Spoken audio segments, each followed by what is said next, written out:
ગુજરાત ભાવ પંચની આજે મળેલી બેઠકમાં વર્ષ 2026 અને 27ની રવિ સિઝનના પાકના ટેકાના ભાવ નક્કી કરાયા.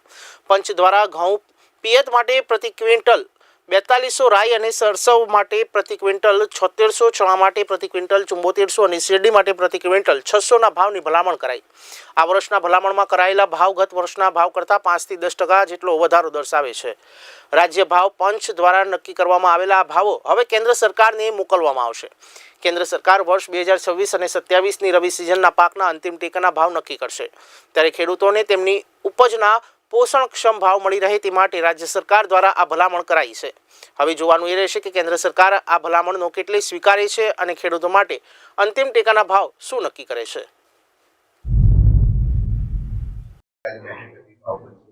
આજે 2026-27ની રવિ માર્કેટિંગ સિઝનના પાકોના ટેકાના ભાવો નક્કી કરવા માટેની ભલામણ કરવા માટે કૃષિ ભાવ પંચની મીટિંગ મળેલ, જેમાં પુરવઠા મંત્રી કુંવરજીભાઈ બાવળિયા, કૃષિ ખાતાના અગ્ર સચિવ શ્રી, ખેતી નિયામક શ્રી, વિવિધ કૃષિ યુનિવર્સિટીઓના કૃષિ નિષ્ણાતો, વૈજ્ઞાનિકો અને ખેતીવાડી ખાતાના રાજ્યના સિનિયર અધિકારીઓ અને ખેડૂત પ્રતિનિધિઓ ઉપસ્થિત રહેલ હતા.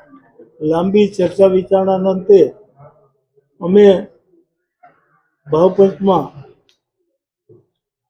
ઘઉં પિયતના 4200 રૂપિયા ક્વિન્ટલનો ભાવ, ચણાના 7400 રૂપિયા, રાઈ સરસવના 7600 રૂપિયા અને શેરડીના 630 રૂપિયા ટનનો ભાવ કૃષિ ભાવ પંચે રાજ્ય કૃષિ ભાવ પંચે ભલામણ કરી અને આજની આ મીટિંગની કાર્યવાહી પૂર્ણ કરેલ હતી.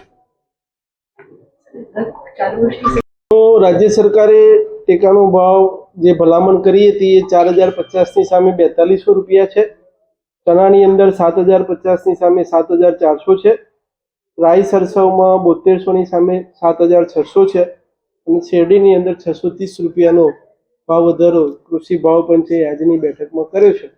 આશા રાખીએ કે ભારત સરકાર આપણા ભાવોને કન્સિડર કરી અને MSPની અંદર વધારો કરે. 10% જેવો વધારો સૂચવે છે સરકાર, પણ તમારું કેટલું વધારો અમારી આ વખતની બેઠકની અંદર અમે એવું પણ વિચાર્યું છે કે ભારત સરકાર આપણા ભાવ કન્સિડર કરે, ટકાવારીમાં નથી પડે, પરંતુ ભાવ એવા સૂચવીએ કે જેના આધાર પર ભારત સરકાર આપણી વાતને ગ્રાહ્ય રાખે.